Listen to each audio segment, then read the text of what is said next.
To help the members of Democrats Abroad France to understand my activities, I've put together this brief video. I call it A Story of Hope and International and Interreligious Cooperation. My name is Wright Salisbury. I have been active in promoting peace since my son-in-law, Ted Hennessy, was killed on 9/11. He was in the first plane that hit the World Trade Towers. This is a photo of Ted and his wife, Melanie, who is my daughter. They have 2 children, Rachel and Matthew, who were 6 and 3 years old at the time. After President George W. Bush announced his plan to attack Iraq, Melanie wrote the following letter, which was published on the front page of the Boston Globe. Dear Mr. President, my husband, Ted Hennessy, was a passenger on flight American Airlines 11. He was a happy, gentle, loving man, and it would break his heart to think that more innocent people might be killed on his account. As the widow of an innocent man and the mother of 2 innocent children, I beg you to reconsider your planned attacks. Would it not be better to show the world that we are stronger than that we do not stoop to violence? We have an opportunity to set an example. Let us take it. I had never met a Muslim before, but I made a particular point of doing so. I was particularly focused on the plight of American Muslims who were unjustly blamed for the disaster of 9/11. I immediately became involved in interfaith activities. I created the Alliance for Jewish, Christian, Muslim Understanding. I visited mosques and played with the kids. My brother designed the symbol on the right to represent the 3 Abrahamic faiths. I organized 2 interfaith peace vigils in 2003 and 2004, which were held at the gazebo on Boston Common. Here is a photo of a flyer I designed for one of them.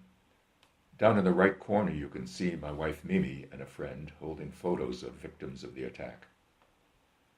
There are a lot of people, younger and older, performing and talking to the crowd. We had a band and a chorus, a singer from our church, and some very good speakers, including Jeff Ryan on the right, who was responsible for making the whole show work. Dan Zach from Harvard sang and played guitar, and my good friend Mary Lahage spoke. As the evening wore on, people lit candles that we provided them. I'm the old geezer at right with the camera. About 500 people came, plus 3 local TV stations. We were also invited to speak later on WBUR. I was interviewed by Tom Oliphant of the Boston Globe, who wrote a full-page editorial about me and the work I was doing. His article came out in the Boston Globe, which was probably why we had such a good participation. You probably can't read it, which is why I pulled out a quote for you to read.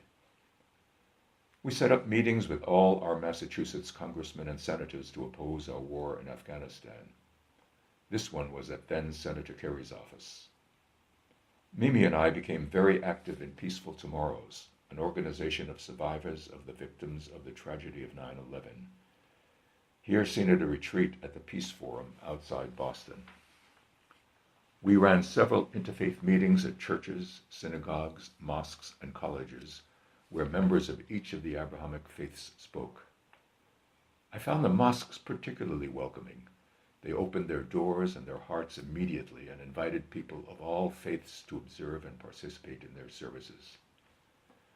2 Muslim women in particular became lifelong friends, Sepi Jilani and Nazda Alam. I worked with both of them, making door-to-door visits and sending messages in support of Barack Obama in 2008 and 2012. Since coming to Paris 6 years ago, I have produced, with the help of some very talented people, 3 YouTube videos in opposition to the NRA. The first is called NRA, the National Murder Association. The second is called NRA, a Jolly Merry Christmas Message, featuring Wayne LaPierre with his characteristic facial expression. The third is called Your Kids Died for the NRA, after the Sandy Hook massacre, with new words set to the battle hymn of the Republic. Glory, glory, hallelujah, your kids died for the NRA. We have invited Nazda Alam to come to Paris, and, if I can arrange it, have her meet with members of the media and heads of state to reassure them that whatever Trump may say, The vast majority of Americans support Europe and are committed to defending them against all enemies, including Donald Trump. I want to see peace and harmony with all communities together. Everybody's voice is important. We need to make a peaceful world, not killing, but loving. Our judiciary and our newspapers and we, the citizens of the United States, are the bastion of our democracy, and we will not allow our country to be destroyed by a small-minded bigot or by the Republican Party.